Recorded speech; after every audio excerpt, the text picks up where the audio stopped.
Good morning YouTube, welcome to മോട്ടോസി drive. ഞാൻ കഴിഞ്ഞ ദിവസം യാദൃശ്ചികമായിട്ട് കപ്പയും കട്ടനും എന്ന് പറഞ്ഞ റെസ്റ്റോറൻറ്റിൽ കഴിക്കാൻ പോയപ്പോഴാണ് രാത്രിയിലാണ് ഈ സംഭവം കണ്ടത് കേട്ടോ. ഈ മോഡലിനെ കണ്ടത് ഇവർ 1985 മോഡല് ഒറിജിനൽ റോയൽ എൻഫീൽഡാണ്. ആ ക്യാപ്പിനകത്തൊക്കെ നമുക്ക് എഴുതിയേക്കുന്നത് കാണാം എൻഫീൽഡെന്ന്. ഇതിനൊരു പ്രത്യേകതയുണ്ട്.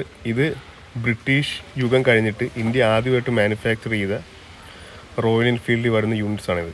അതായത് മുമ്പുള്ളതെല്ലാം ബ്രിട്ടീഷ് അസംബിൾഡ് യൂണിറ്റ്സ് ആയിരുന്നെങ്കിൽ ഇത് ഫസ്റ്റ് ലോക്കലി മാനുഫാക്ചേർഡ് റോയൽ എൻഫീൽഡാണ്. അതായത് എയ്ഷർ ഗ്രൂപ്പ് ഏറ്റെടുക്കുന്നതിന് മുമ്പുള്ളത്.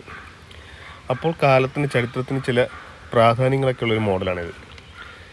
ആ ക്യാപ്പിലുള്ള എഴുത്തും എല്ലാം അതിനെയാണ് സൂചിപ്പിക്കുന്നത്. ഒട്ടുമിക്ക പാർട്സും ഇപ്പോഴും ഈ വണ്ടിക്കകത്തുള്ളത് UK ഇമ്പോർട്ടാണെന്ന് തോന്നുന്നു. മീറ്ററിൽ ചെറിയ വ്യത്യാസമുണ്ട്. കണ്ട, സ്മിത്സിൻ്റെ മീറ്റർ മാറിയിട്ട് ഇപ്പോഴത്തെ ബുള്ളറ്റിനെ തോന്നിക്കുന്ന രീതിയിലുള്ള മീറ്റർ വന്നു. പിന്നെ പഴയ ഘടകങ്ങളായ ആൽബിയോൺ ഗിയർ ബോക്സ് അതൊക്കെ ഇങ്ങോട്ടും ഫോർവേഡ് ചെയ്തിട്ടുണ്ട്. അതിലൊന്നൊരു മാറ്റമില്ല. ഈ ആൽബിയോൺ ഗിയർ ബോക്സൊക്കെ 1950-60 കാലത്തെ ഡിസൈനാണ്.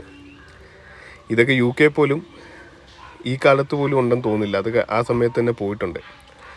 സോ ഒരു KEE 5013 പ്രത്യേകത എന്ന് വെച്ചാൽ ആ റെസ്റ്റോറൻറ്റിലെ ഒരു പാർട്ട്ണറിൻ്റെ വണ്ടിയാണിത്. അപ്പോൾ ഞാനിത് കണ്ടിട്ട്, നമുക്ക് വണ്ടിപ്പറാന്നാണല്ലോ, ഞാനിത് നോക്കി നിന്നപ്പോൾ തന്നെ പുള്ളി പറഞ്ഞു, മോനെ ഓടിച്ചു നോക്കണമെന്ന് ചോദിച്ചു. അപ്പോൾ ആ ബ്രോ വന്നിട്ട് പറഞ്ഞു, ബ്രോ ഓടിച്ചു നോക്കിയോ വണ്ടി, പ്രശ്നമൊന്നുമില്ല എന്ന് പറഞ്ഞു. പക്ഷേ ഞാൻ ഓടിച്ചു നോക്കിയില്ല. കാരണം ഇത് നമ്മുടെ normal 5 speed constant mesh gear box ഓടിക്കുന്ന പോലെയല്ല, കുറച്ച് പാടാണെന്നാണ് എനിക്ക് തോന്നിയിട്ടുള്ളത്. എന്തായാലും ഇത്രയും പഴക്കമുള്ളതല്ലേ, ഞാനെങ്ങാനും ഓടിച്ചിന് എന്തെങ്കിലും പറ്റിയാലോ എന്ന് വെച്ച് ഞാൻ ഓടിച്ച് നോക്കിയില്ല. പക്ഷേ തമ്പിങ് ഒന്നും രക്ഷയില്ല കേട്ടോ, വേറെ ലെവൽ തമ്പിങ് ആണ്. ഇത് original cast iron Royal Enfield bullet. അപ്പോൾ ഇത്രയും പറഞ്ഞ സ്ഥിതിക്ക് നമുക്കിതിൻ്റെ തമ്പും കൂടെ ഒന്ന് കേട്ടാലോ.